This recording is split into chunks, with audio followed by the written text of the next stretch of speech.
लो बुलावा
जय हिंद। मैं अर्जुन चौधरी और आपका स्वागत है हमारे चैनल रिदम स्टॉक पर। और आज मैं एक जो लेसन है थपकी या चपकी, कहीं पर थपकी कहते हैं कहीं चपकी कहते हैं। अधिकतर इसका प्रयोग कव्वाली सूफी गान कव्वाली गान में अधिकतर इसका प्रयोग है। वैसे तो हर तरह के गान में प्रयोग कर सकते हैं, किया जाता भी है, लोक गान में भी खूब प्रयोग होता है, लेकिन स्पेशलाइज इसको हम कव्वाली या सूफी के लिए या इस तरह के जो गान हैं उसमें ज़्यादा प्रयोग इसको देखते हैं जो होता है। और आपको सीखना है थपकी या चपकी, कहीं थपकी कहते हैं कहीं चपकी कहते हैं, और कोई ठेका से अलग ये होता नहीं है। वही कारबा दादरा जो मूल ठेका होता है उसी में थोड़ा हथौटी का अंतर होता है और वो थपकी का प्रयोग वहाँ पर किया जाता है। अभी आप सुन रहे थे कि एक भजन और एक जो सूफी है वो दोनों को मैंने मिक्स कर दिया है, और वही ये समझाने के लिए कि एक ही जो ये थपकी का ठेका है वो दोनों पर प्रयोग हो सकता है। मैं अभी उसको बताने जा रहा हूँ कि कैसे प्रयोग करें, क्या ठेका है। आप सबों से आग्रह है कि आप कृपया जो लोग चैनल सब्सक्राइब ना किए हों वो चैनल सब्सक्राइब कर लें और अधिक से अधिक देखें सुनें, इसको कमेंट्स करें। इस पर जो भी दिक्कत है, जो भी सीखने वाले हैं वो अधिकतर अपना कमेंट्स में लिखते हैं कि ये चीज़ ठेका लिख दीजिए या फिर उसको कैसे बजाया गया उसको फिर से बताएं।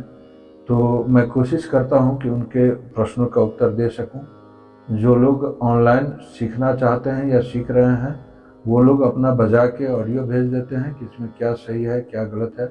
चूँकि संगीत एक गुरुमुखी विद्या है, संगीत सामने में बैठ के ज़्यादा आप सीख सकते हैं, या ऑनलाइन या कैसे भी।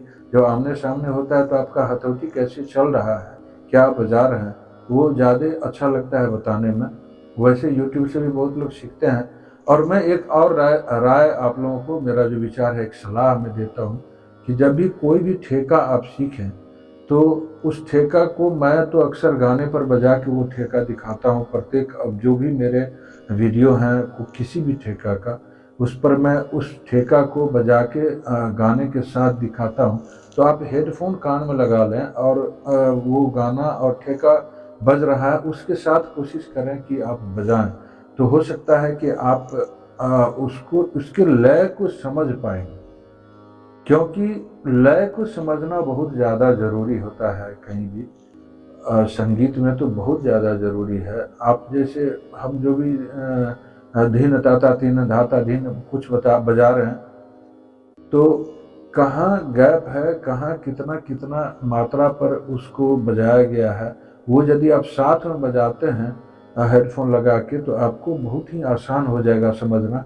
और धीरे धीरे 10, 20, 25 ठेका बजाते बजाते आपको खुद से अनुभव हो जाएगा, और वो दिमाग में ऐसा एक बना हुआ है कि आपको समझ में आने लगेगा कि ये लय क्या है, कहाँ रखा गया है, अपने आप समझ में आने लगता है।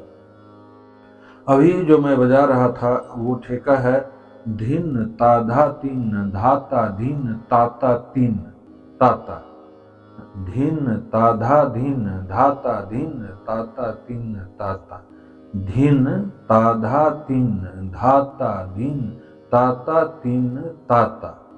ये चपकी धीन जो है वो आपको चपकी के लिए सबसे ज़्यादा ज़रूरी, मैं आपको जब भी बताता हूँ, आप लोग देखे होंगे चपकी, ये इसका प्रयोग इससे होता है दाएं से। और ती, इससे पहले हम लोग जो भी सुने हैं तो ये ती है, ये धीन ताधा तीन, धीन बजेगा तो धीन में ये इधर से ये मध्यमा और अनामिका का प्रयोग यहाँ होता है। लेकिन जब आप चपकी का प्रयोग करते हैं या थपकी जिसको कहते हैं, तो उसमें आप ये तीनों उंगली को सटाएं। ये जो कनिष्ठा है जिसको लिटिल फिंगर कहते हैं, ये रिंग फिंगर और ये मिडिल फिंगर, मध्यमा, अनामिका और कनिष्ठा, ये तीनों उंगली को आप एक साथ सटाएं। और उसके बाद जो एंगल होगा आपके हाथ का, वो यहाँ जो मिडिल फिंगर है उसके शुरू से लेके अब तिरछा उसको जाए यहाँ तक, ये आप गौर से देख सकते हैं। यहाँ तक ये यहाँ से शुरू हुआ और यहाँ तक चिपकेगा वो इस पर, और ये जितना अधिक चिपकेगा और क्लियर, यहाँ आप देख रहे हैं कि ये स्याही के आधे से ज्यादा तक जा रहा है। भिन्न ताधा तीन धाता धिन ताधा भिन्न, भिन्न या धिन, सीधा धिन भी लगा सकते हैं, धिन ताधा ते धिन ताधा धिन धाता धिन ताधा ते ताता। तो सिर्फ आप धिन भी लगाते धिन, लेकिन धिन भिन्न ताधा धिन धाता धिन भिन्न भिन्न, ये धी और न, लेकिन ये थोड़ा टफ पड़ेगा आपको शुरू में से। धिन वो सीधा लगाएं, धिन धिन भिन्न ताधा तीन धाता धिन ताधा तीन ताता, धिन धिन।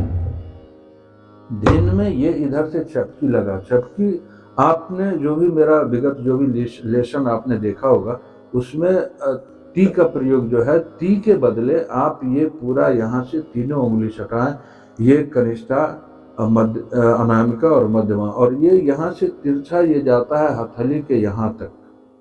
ये जो हथेली का भाग है वो पूरा चिपकता है ये आधा से जो स्याही है इसके नीचे, ये, और इसके साथ बाएं में जो प्रयोग होता है गे ग, जो मैंने पहले भी बताया है कि ये यदि इसके साथ ये तर्जनी या मध्यमा और अनामिका के साथ यदि लगाते हैं गे या गौ, तो धिन या धी होता है। धिन और धी में क्या अंतर है, वो आप धिन भी बोल सकते हैं, धी भी बोल सकते हैं। उसके दो कारण हैं।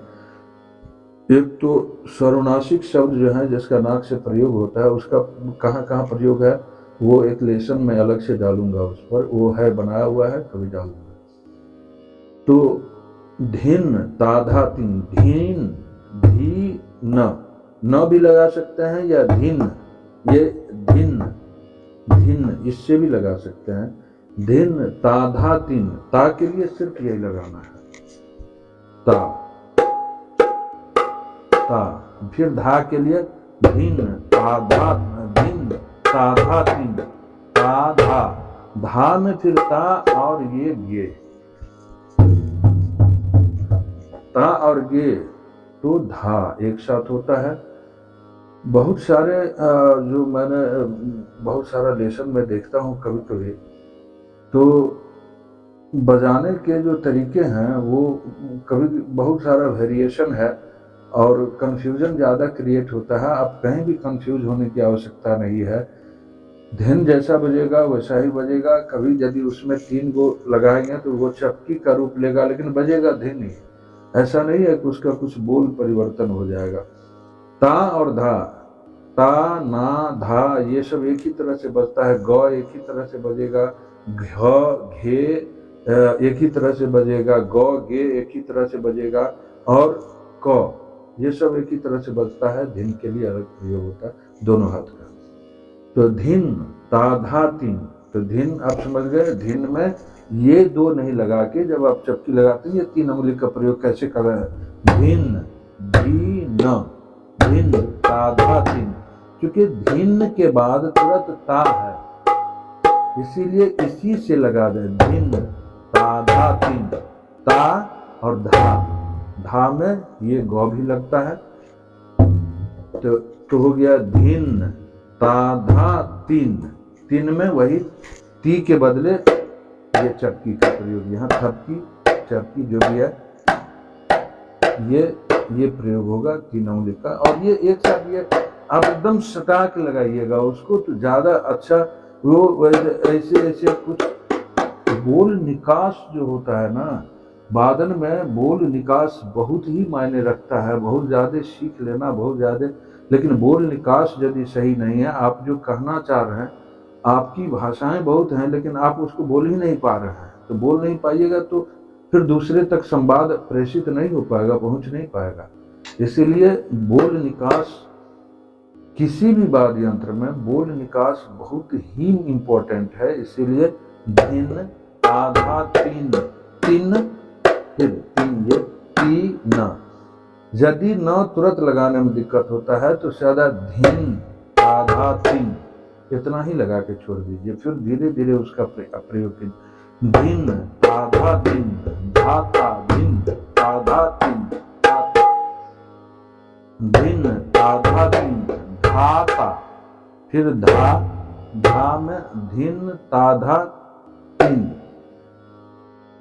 धा, धा ये इधर ता लगेगा, इधर गे, धिन ताधा तीन, धा ता, और फिर धिन ताता तीन, ताता तीन, धिन ताधा तीन, धाता धिन ताधा तीन, ताता, ये बोल है।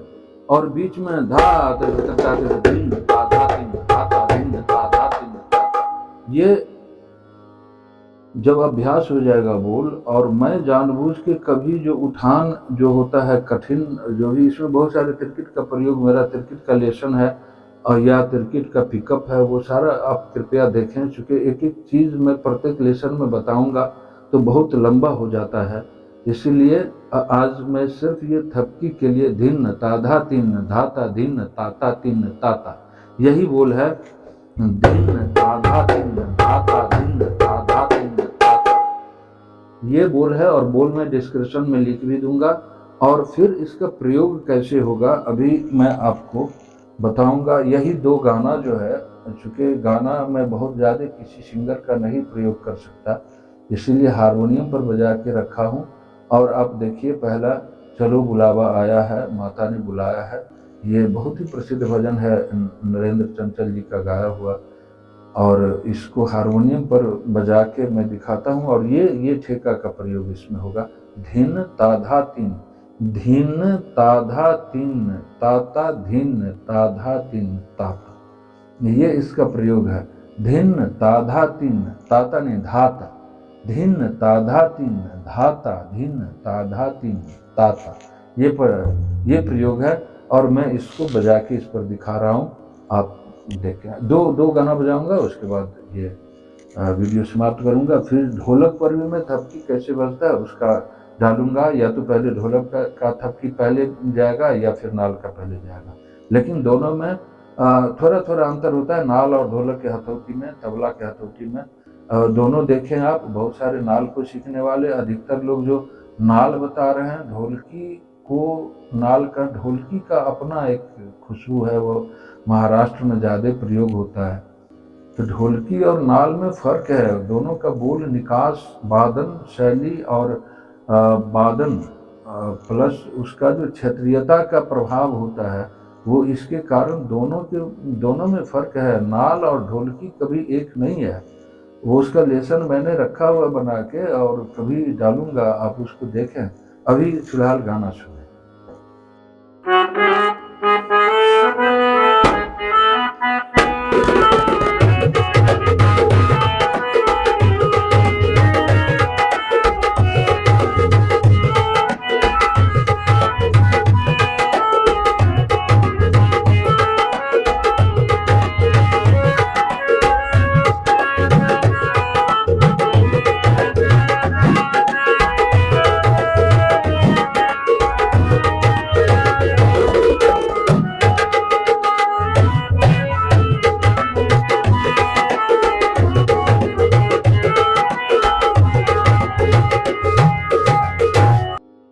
अभी चलो बुलावा आया है, माता ने बुलाया है, ये गाने पर आप सुन रहे थे। धिन ताधा तीन धाता, धिन ताधा तीन ताता, ये बोल है। और कैसे बजा है ये तो बताया गया है। अभी फिर एक जो सूफी गान है, बहुत बड़े गायक का गाया हुआ है, और मैं हारमोनियम पर उसको बजा के आपको सुना रहा हूँ। और इसी बोल का प्रयोग है, धिन ताधा तीन धाता, धीन ताधा तीन ताता, ये बोल है इसमें। और आप देखें कि बहुत ही प्रचलित गाना है, और इन गानों पर बजाना सीखें, बजाएं। आप खूब अच्छा बजा सकते हैं, लेकिन क्या बजा रहे हैं, कैसे बजा रहे हैं, या तो हेडफोन लगा के आप बजाएं। उससे भी ज़्यादा होता है कि सामने में जब सुनते हैं तो पता चलता है कि आप क्या बजा रहे हैं, कहाँ कट रहा है, क्या हो रहा है। खैर, वो यूट्यूब के माध्यम से जितना संभव हो सकता है हमसे, वैसा मैं चाहता हूं कि हर लोग बजाएं, प्रचार प्रसार हो वादन का। ये भी एक उद्देश्य है मेरा चैनल बनाने का। देखिए, ये गाना सूफी गान है।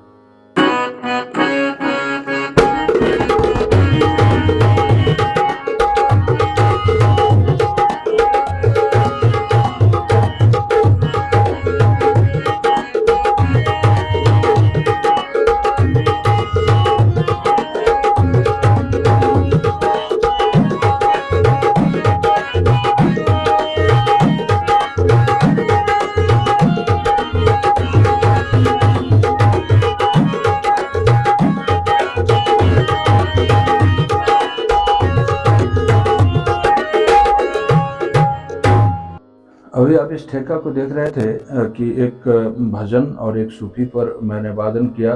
धिन ताधा तीन धाता, धिन ताधा तीन ताता, ये है। और आप ज़्यादा से ज़्यादा सीखें, ज़्यादा से ज़्यादा इसको प्रचार प्रसार करें।